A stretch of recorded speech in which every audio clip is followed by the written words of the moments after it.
What, you're going back home to give birth? I asked incredulously. My mother-in-law shot me a snide grin and remarked, "Why don't you just stay there forever? I don't want to see your freeloading face." Her words stung, but I managed a composed reply. "Sure, take care then."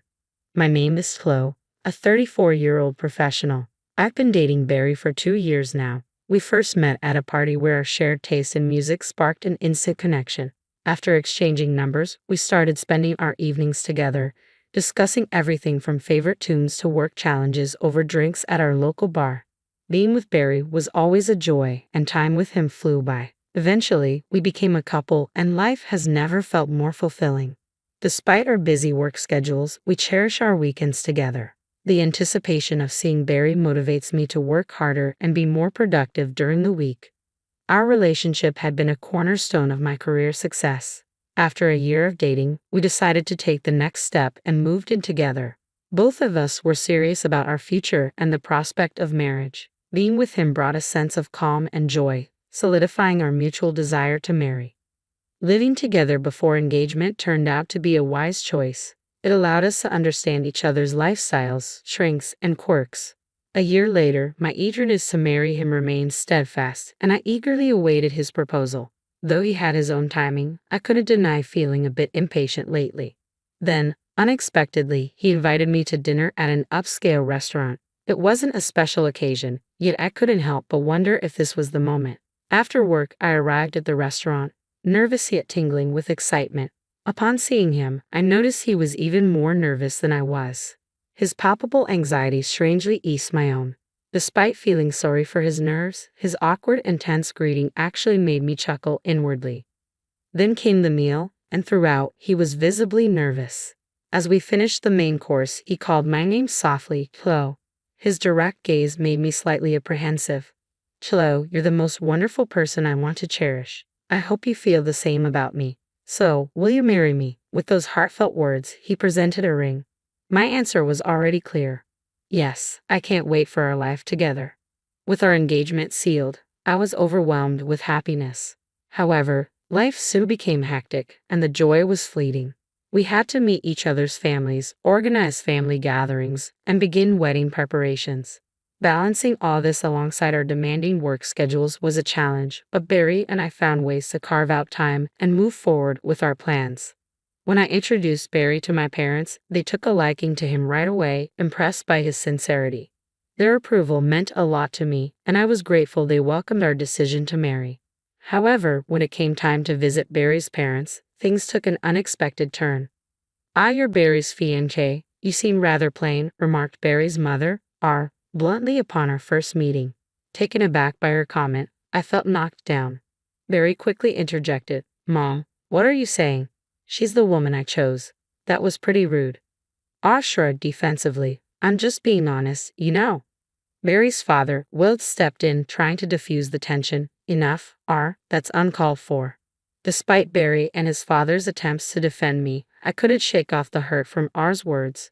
Later, Barry apologized. "Chloe, I'm sorry about my mom. She's always been straightforward, sometimes too much. I've never been comfortable with it either." "Really?" I asked, surprised by his admission. "Yeah, so please don't let her words get to you. If she says anything after we're married, let me know right away. I'll handle it," he assured me earnestly. His words brought me relief. From the moment we started dating, Barry had shown he would protect me, even attempting to shield me during our introduction to his parents. Still, my apprehensions persisted, especially regarding the impending family meeting. I couldn't shake the worry that R would disrespect my parents too. Despite my warnings to Barry, he had assured me he would handle her carefully, and I had even briefed my parents about R's challenging nature, which they were already familiar with from past encounters. The day of the family meeting finally arrived, and my nerves were on edge for entirely different reasons. "Hello, I'm Barry's dad. It's a pleasure to meet you. Thank you for having us," Will greeted warmly, extending a hand to my parents. "We're Chloe's mom and dad," my parents replied politely, trying to keep the atmosphere pleasant. They exchanged pleasantries with Will, but R remained silent, seating herself and ordering a drink without a word.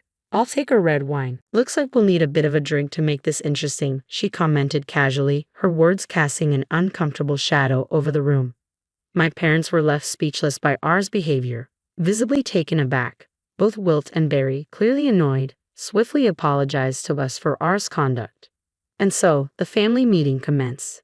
My parents and Wilt hit it off right away, engaging in friendly conversation. Throughout the meal, R remained largely focused on her food, but as she became increasingly intoxicated, she started to interject into the conversation. A government job, it may be stable, but the pay isn't anything to brag about. Barry's marrying into such boring people.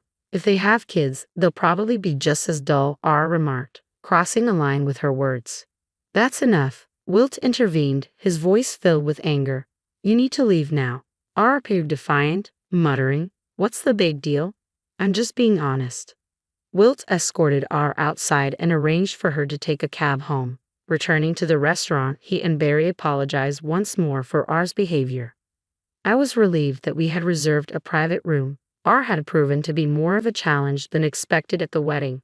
She seemed subdued, likely because Wilt had warned her to behave impeccably or face consequences. Apparently, he had even threatened divorce if she caused any embarrassment, so she kept her comments to herself.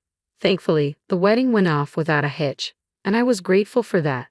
Thus, our married life began in earnest. Barry and I had a wonderful relationship, making our life together blissful. We both shared household responsibilities equally to ensure neither of us felt burdened. It was a bonus that Barry excelled in cooking. I always looked forward to his meals. On days when he got caught up at work but still took on the chef's role, we would cook together. This collaboration made our days together as a happy couple all the more enjoyable. Barry made an effort to visit his family home alone as much as possible, mindful of both R and myself. Thanks to this, I was spared any direct snide remarks or confrontations from R. I deeply appreciated Barry's consideration during this time. However, tragedy struck when Wilt suddenly fell ill and passed away.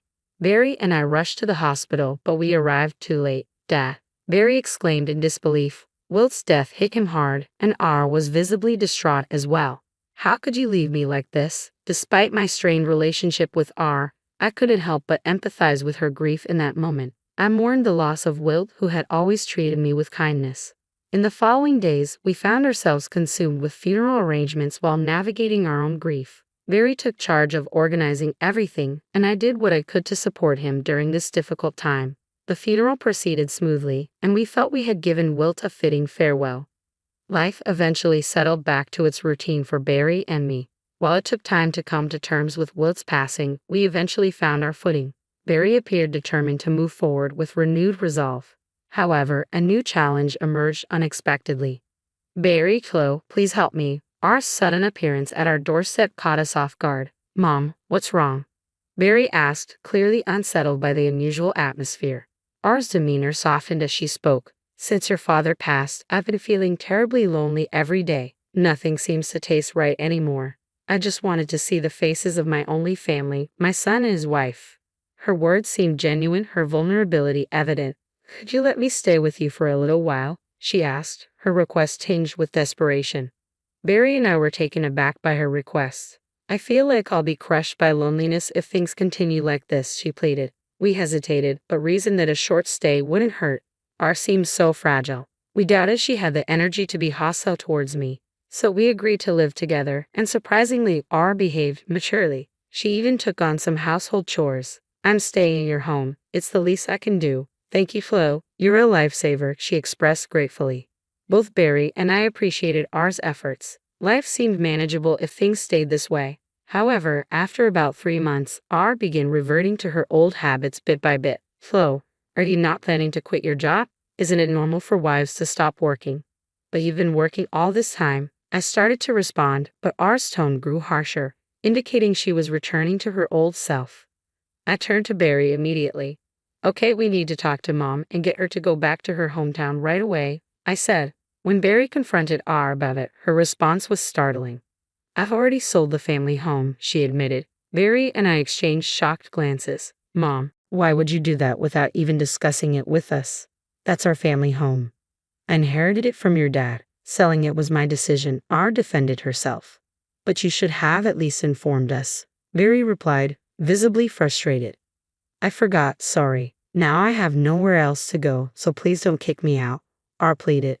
Barry and I were left speechless.